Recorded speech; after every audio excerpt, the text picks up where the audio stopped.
জন্মের পর ওয়াদা করেছিল নাতনির বিয়ের সময় নাতনির যত ওজন হবে ততগুলো পয়সা দিয়ে তাকে উপহার দিবে। বিসমিল্লাহ করে পা দিস না, পা তুলে বসা লাগবে, আরো পাও পা তুলে আরো পিছনে। হ্যাঁ, দেখি বিয়ে এই যে পয়সা তুলে দেওয়া হলো, আপনারা দেখতে পাচ্ছেন। এই যে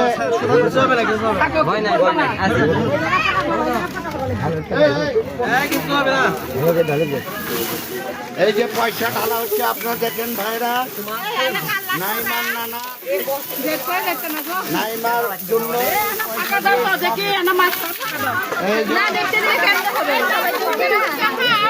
এই সবাই দেখবেন যারা এই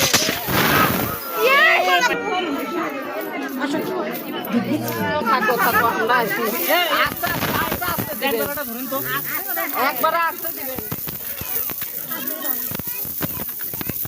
আমরা ধরে এই পয়সা করছে তুলেন, ঢিল দাও, ঢিল দাও, ঢিল দাও।